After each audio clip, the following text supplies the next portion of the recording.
Hello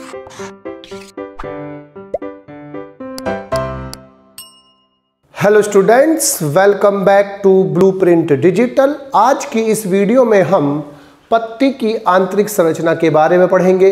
video को start करने से पहले हमारे चैनल को सब्सक्राइब करें और बेल आइकन दबाना न भूलें, जिससे हमारे लेटेस्ट वीडियोस की नोटिफिकेशन आपको प्राप्त होती रहे। अब हम आज के टॉपिक पर आते हैं। पत्ती यानी कि लीव्स का विकास मेन स्टेम यानी कि प्रमुख तने अथवा उसकी ब्रांचेस पर एक्सोजीनसली होता है और उसका क्रम एक्रोपेटल होता है, यानी कि बेस से टिप की ओर उसका विकास होता है। पत्ती प्लांट का महत्वपूर्ण ऑर्गन है क्योंकि इसका प्रमुख कार्य प्रकाश संश्लेषण द्वारा भोज्य पदार्थों का निर्माण करना होता है। पत्ती की जो इंटरनल स्ट्रक्चर है उसमें प्रमुखतः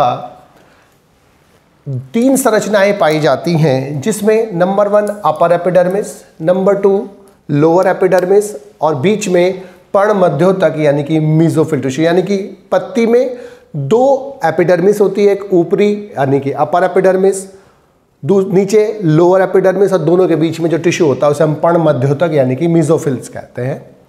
मीजोफिल के अंदर संवहन पूल यानी कि वैस्कुलर बंडल भी पाए जाते हैं। अब पादपों पे मुख्यतः 2 प्रकार की लीव्स पाई जाती हैं, पृष्ठधारी यानी कि डॉर्सीवेंट्रल और समद्विपार्श्वीय यानी कि आइसोबाइलेट्रल।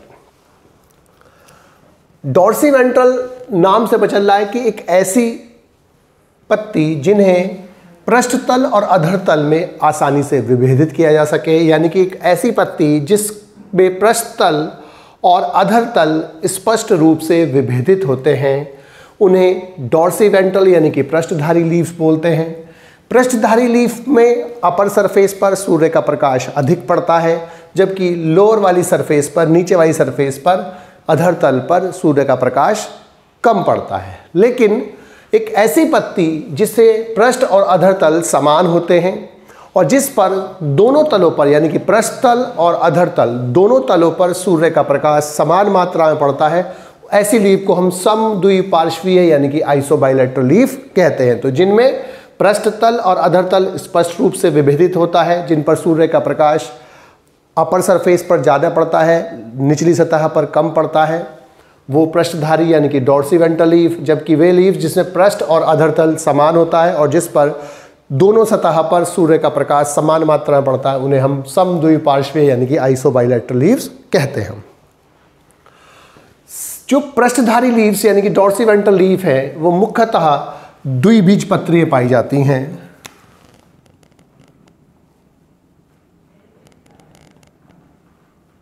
यानी कि डाइकोटिलेडन्स में पाई जाती है। याद रखने के लिए डॉर्सीवेंट्रल और डी से डाइकोट, यानी कि डाइकोट में डॉर्सीवेंट्रल पाई जाती है और आइसोबाइलेट्रल किसमें पाई जाएगी? मोनोकॉट्स में, मोनोकॉटिलेडन्स में, यानी कि एक बीजपत्री में।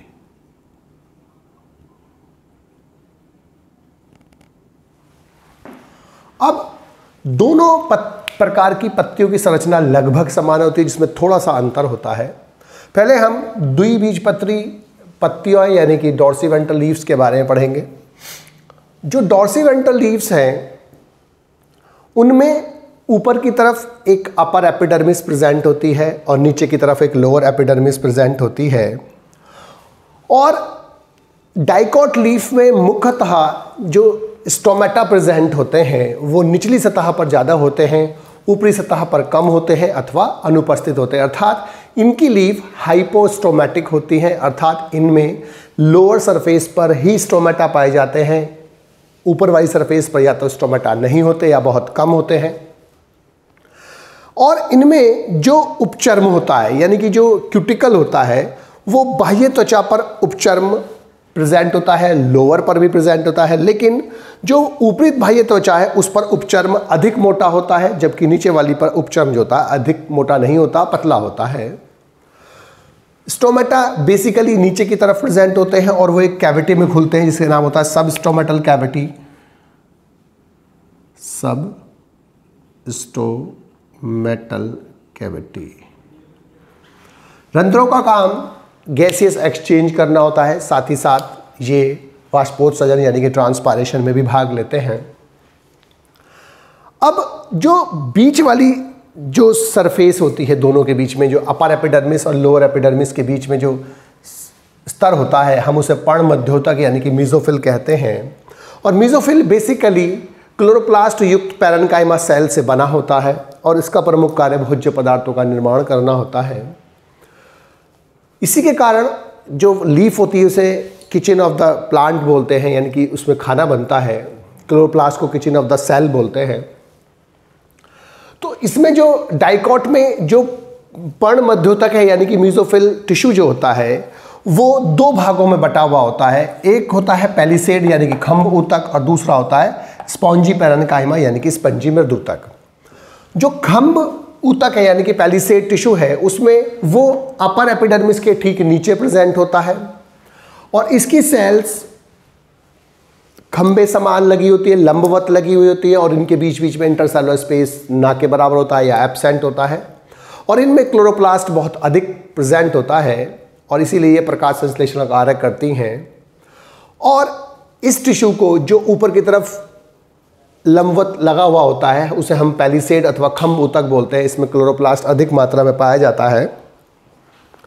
और जो लोअर सरफेस की तरफ या लोअर एपिडर्मिस की तरफ सेल्स होती हैं इसकी, वो गोल होती हैं अथवा ओवल होती हैं यानी कि गोल और अंडाकार होती हैं और उनके बीच बीच में इंटरसेलुलर स्पेस अधिक होता है और ये गैसियस एक्सचेंज के लिए हेल्पफुल होती है कि यहाँ से जो गैसियस एक्सचेंज होता है वो आसानी से हो सकता है।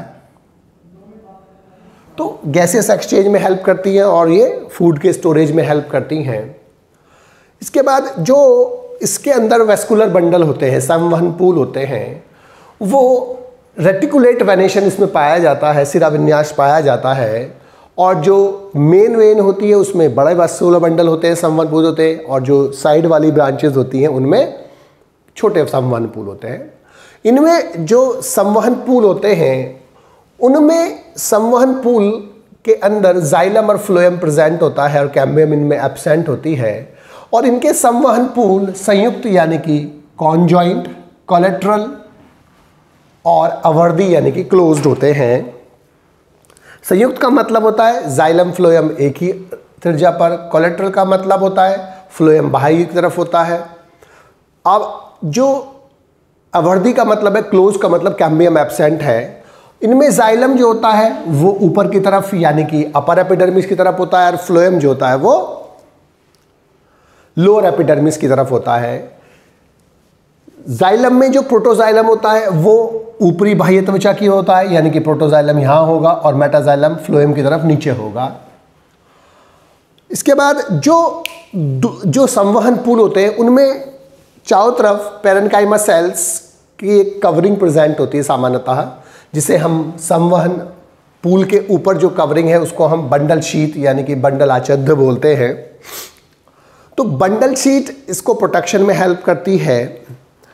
और जो मोनोकॉट लीफ है यानी कि जो पृष्ठ समद्विपार्श्वीय लीफ है, वो जो संरचना होती है उसमें वो लगभग समान होती है द्विबीजपत्री पत्ती के समान, लेकिन उसमें कुछ अंतर होता है कि सबसे पहले जो इनमें अपर एपिडर्मिस और लोअर एपिडर्मिस है दोनों ही प्रेजेंट होती हैं इनमें, लेकिन इनमें जो उपचर्म होता है वो दोनों में समान होता है। जो डाइकॉट लीफ थी उसके अंदर जो ऊपरी बाह्य त्वचा पर उपचर्म था वो अधिक मोटा था, जबकि यहाँ पर दोनों सतहों पर समान होता है और उसमें नीचे वाली ये पतला था, ऊपर वाले ये मोटा था, लेकिन इसमें दोनों में समान होता है। दूसरा अंतर भी इसमें क्या है कि इसमें जो स्टोमेटा पाए जाते हैं वो दोनों लोअर सरफेस पर भी और अपर सरफेस दोनों पर पाए जाते हैं और इसका मतलब ये जो लीफ होती है वो एम्फी स्टोमेटिक होती है, अर्थात एम्फी माने बोथ और यानी कि उभा, स्टोमेटिक का मतलब होता है रंध्रीय यानी कि उभय रंध्रीय होती है, यानी कि उनमें जो उभय रंध्र होते हैं वो दोनों तरफ पाए जाते हैं। और इनमें जो नीचे की तरफ, अब इसमें जो घास कुल में जो अपर एपिडर्मिस होती है उनमें कुछ विशेष बड़ी सेल्स प्रेजेंट होती हैं जो एपिडर्मल सेल से कुछ डिफरेंट होती हैं। उन्हें हम बुलिफॉर्म सेल्स कहते हैं। और ये बुलिफॉर्म सेल्स पानी की कमी में रोल अप होती हैं और मुड़ने से कारण जो लीफ होती है वो मुड़ जाती है, जिसके कारण वाष्पोत्सर्जन कम होने लगता है, क्योंकि जो स्टोमेटा होते हैं वो बाह्य वातावरण के संपर्क में कम आ जाते हैं। इनके अंदर जो दोनों जो एपिडर्मिस है उनके बीच का जो टिश्यू मीजोफिल होता है वो मीजोफिल समान होता है, एक जैसी सेल से मिलकर बना होता है। डाइकॉट के विपरीत इसमें जो मीजोफिल टिश्यू होता है यानी कि पर्णमध्योतक होता है उसमें विभेदन नहीं होता। इसमें ऊपर की सेल अलग टाइप की थी, नीचे वाली सेल अलग थी, लेकिन इसमें सारी सेल्स एक जैसी होती है, अर्थात ये पैलिसेड यानी खम्भ ऊतक और स्पंजी मृदूतक यानी कि स्पॉन्जी पैरेन्काइमा में विभेदित नहीं होता है, एक समान होता है।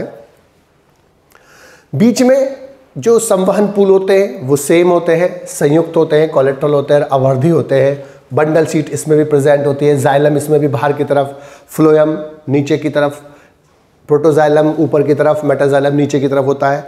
बाकी सभी समानताएं पाई जाती हैं, यही 2-4 अंतर पाए जाते हैं। तो अब हम इसके अंतर के बारे में पढ़ेंगे, जिससे इसकी संरचना ज़्यादा स्पष्ट होती है कि जो ये लीफ होती है डॉर्सीवेंट्रल लीफ, ये द्विबीजपत्री पादपों में पाई जाती है, जबकि जो समद्विपार्श्वीय लीफ होती है वो एक बीजपत्री पादपों में पाई जाती है, मोनोकॉट्स में पाई जाती है या डाइकॉट्स में पाई जाती है। यहाँ पर जो दोनों अपर एपिडर्मिस और लोअर एपिडर्मिस के बीच का जो टिश्यू होता है यानी कि जो पर्णमध्योतक होता है, मीजोफिल होता है, वो 2 भागों में बटा होता है। उसकी ऊपर वाली जो सेल होती है वो लंबी पतली होती है और वो लंबवत लगी होती है, पास पास लगी होती है, इंटरसेलुलर स्पेस नहीं होता है इनमें, और वो पैलिसेड कहलाती है यानी कि खम्भ ऊतक कहलाती है। नीचे वाली जो सेल्स होती है वो गोल होती है या अंडाकार होती है, उनके बीच में इंटरसेलुलर स्पेस अधिक होता है और उन्हें स्पॉन्जी पैरेन्काइमा बोलते हैं। लेकिन यहाँ पर ये विभेदन, इस प्रकार का विभेदन अनुपस्थित होता है, यहाँ की सारी सेल समान होती हैं। तीसरा, स्पंजी मृदूतक में इंटरसेलुलर स्पेस अधिक होता है, लेकिन यहाँ पर पूरी उसमें इंटरसेलुलर स्पेस इतना नहीं होता जितना स्पॉन्जी पैरेन्काइमा में होता है। तो इसमें स्पॉन्जी पैरेन्काइमा के विपरीत बहुत कम इंटरसेलुलर स्पेस होता है, जबकि स्पॉन्जी पैरेन्काइमा में ज़्यादा होता है, यहाँ नहीं होता है। इसके बाद रंध्र केवल इनमें लोअर सरफेस पर पाए जाते हैं। ऊपर वाली सरफेस पर यानी कि अपर एपिडर्मिस पर या तो रंध्र होते नहीं हैं और होते हैं तो बहुत कम होते हैं, अर्थात इन्हें जो लीव्स होती है इन्हें क्या बोलते हैं, हाइपोस्टोमैटिक।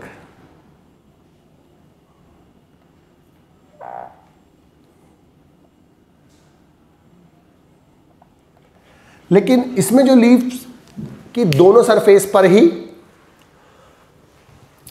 स्टोमेटा पाए जाते हैं, रंध्र पाए जाते हैं, इसीलिए इसको बोलते हैं एम्फीस्टोमैटिक।